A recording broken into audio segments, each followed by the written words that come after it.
مقصد آزادی تو کچھ اور تھا، اسلام و دین پر چلا جائے گا، اور انداز یوم آزادی منانا اسلام و دین سے ہٹ کر،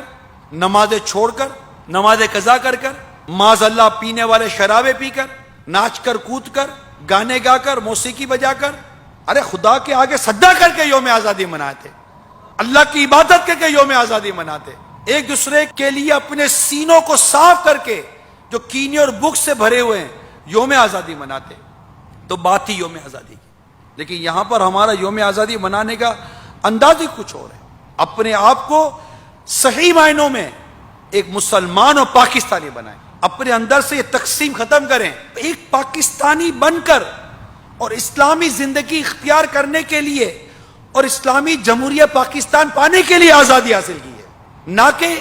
قوموں کے نام پر تقسیم ہو کر ایک دوسرے کے لیے نفرت و بغض پیدا کرنے کے لیے آزادی لی تھی۔ ہم سب ایک رسول اللہ صلی اللہ تعالی علیہ وسلم کے غلام ہیں، ہم ایک قرآن کے ایمان لانے والے ہیں، ہم مسلمان ہیں، انما المؤمنون اخوۃ، مسلمان بھائی بھائی ہیں۔